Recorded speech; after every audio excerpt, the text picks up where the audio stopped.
analfabeto ganha um talk show. É de noite, é de noite. Ele entrevista famosos, sempre alegre, sempre brincalhão. É de noite, é de noite. E seus amigos sempre estão lá pra ajudar quando precisar. O que acontece quando um analfabeto apronta de montão? É de noite, é de noite. Fala galera, eu sou Danilo Gillette, bem-vindos a mais uma transmissão do The Dia.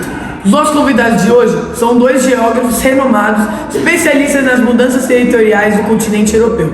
Com vocês, Alberto Valentim e Cássio Ienes.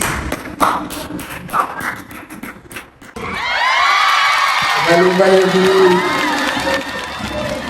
Opa, e aí Danilo, beleza? Bom dia. Obrigado aí pelo convite. Muito obrigado, prazer estar aqui, né? Opa. Junto do meu amigão. Cássio, Alberto, eu gostaria de começar com uma pergunta. Quais foram os principais eventos que ocasionaram na formação atual do continente europeu? Mas você sabe por que a Europa Oriental está sempre em constante mudança? Porque eles não sabem se são vizinhos ou colegas de quarto. Fininho, engraçado, como sempre. Bom, para começar a responder sua pergunta, né, para dar uma facilitada, a gente pode fazer uma espécie de linha do tempo, começando desde a pré-história à Idade do Ferro, para começar, que é aproximadamente até 500 anos antes de Cristo, que começa com o desenvolvimento da sociedade pré-histórica e o surgimento, né, das primeiras civilizações da Europa.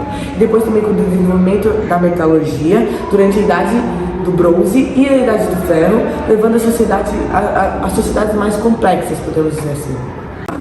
Além disso, teve a formação de cidades-estados e a sociedade mais complexa, como ele já tinha falado. Isso foi durante o século 8, 6 a.C. Com isso, teve o surgimento de novas cidades, né, no estado da Grécia Antiga, como Atenas e Esparta. Além disso, o desenvolvimento de sistemas políticos e culturais distintos em diferentes regiões da própria Europa mesmo. Logo depois, lá já para o século 6 e 5 a.C., bem logo depois teve a expansão e interação cultural. Essa intensa interação cultural e comercial, posso dizer assim, entre os povos mediterrâneos, Oriente Médio e Norte da Europa, e também a colonização grega ao longo das costas do Mediterrâneo, expandindo sua cultura e sua influência. Também com isso, né, teve as guerras persas e gregas, que foi durante o século 5 e 4 a.C., mais ou menos. Com isso teve conflito entre as cidades gregas, né, e contra o Império Persa, e culminou a guerra grego-persa.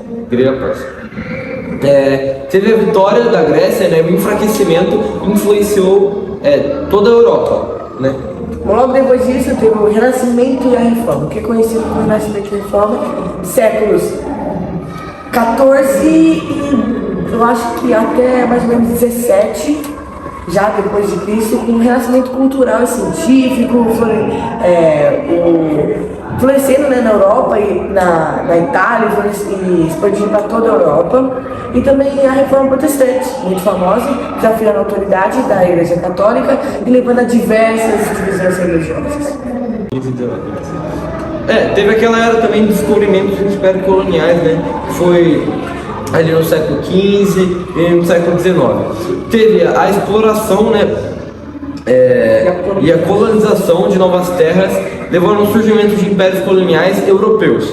E também teve aquele conflito que eu falei um pouquinho, por potências europeias, pelo controle de territórios e comerciais, como eu já tinha falado um pouco da Grécia e da Pérsia, né? Logo depois disso, já veio uma das partes mais importantes dessa linha do tempo, que é a Revolução Industrial e o nacionalismo, onde aconteceu, né, entre o século XVIII e o século XIX ali, onde a Revolução Industrial, né, transformou a sociedade e a economia europeias. Também teve muito surgimento, né, de movimentos nacionalistas, levando à formação de novos estados de nação e à unificação de alguns países, como a Alemanha e a Itália. Depois disso veio a Primeira Guerra Mundial, né, foi entre 1914 e 1918. Essa guerra devastou a Europa inteira, custou milhões de mortes e resultou em mudança significativa nas fronteiras, na reestruturação, né, na estrutura, causando um grande impacto, um grande dano, e na própria política da região. Bom, com isso, para o encerramento da guerra contra os adversários, como eu já disse, encerrou a guerra, e impôs, né, penalidades à Alemanha, o que contribuiu também para o futuro dessa Alemanha, né, com muita instabilidade na região. Beleza, a gente teve um período entre guerra, né, que foi o período entre a Primeira Guerra Mundial e a Segunda Guerra Mundial. Nesse período, ocorreu uma grande instabilidade política e econômica generalizada, com o surgimento de regimes autoritários e totalitários. Vários países europeus, incluindo a Alemanha nazista, todos sofreram com isso. Nesse período, né, entre uma guerra e outra, teve a Segunda Guerra Mundial. Que a coisa que mais define a Europa são os conflitos, e o conflito mais discutível da história humana foi a Segunda Guerra, com batalhas ocorrendo em toda a Europa e além. O Holocausto, onde todo mundo sabe, 6 milhões de judeus foram mortos pelo nazismo. Teve um impacto duradouro na consistência europeia. O pós-guerra, né, viu a divisão da Europa em blocos ocidentais e oriental, com a Guerra Fria dominando as relações internacionais por décadas. Agora vamos falar sobre o período da Guerra Fria, né? Então vamos lá. Eu lembro esse período da escola. Eu lembro que a Guerra Fria foi um período de 1945 até 1989. Eu lembro que foi uma divisão ideológica entre os blocos ocidental, que foi liderado pelos Estados Unidos, e o oriental, que foi liderado pela União Soviética, que dividiu a Europa, resultando na construção, por exemplo, do Muro de Berlim, na separação de países em democracias liberais e regimes comunistas.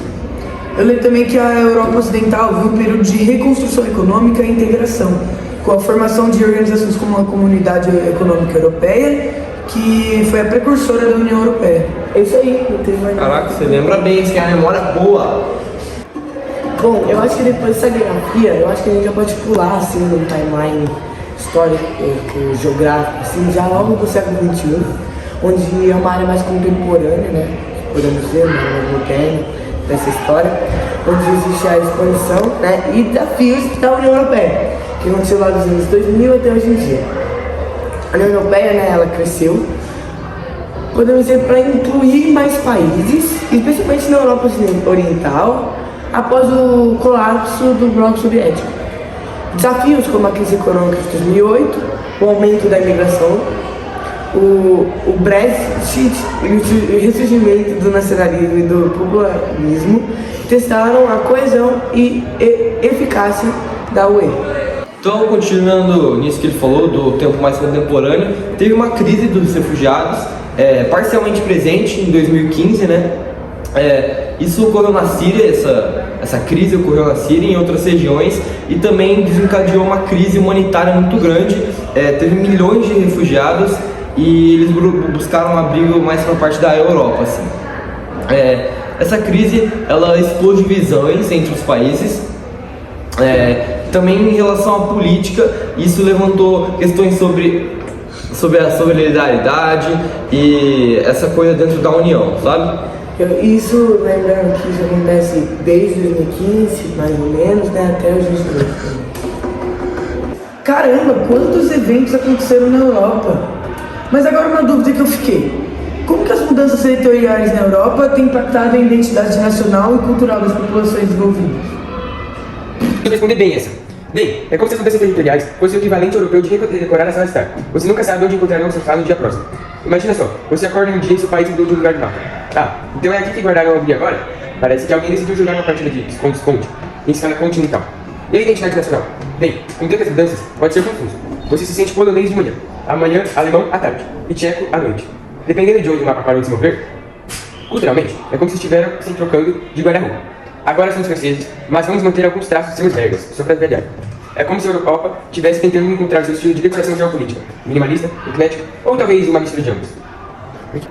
Pesquisando até o Giletão consegue fazer. Foi no chat de Petolas essa, hein? Tá, mas voltando aqui, eu queria fazer uma comparação de como era o continente europeu antes, como é o continente europeu agora, e agora a gente vai ver um pouco os mapas, né?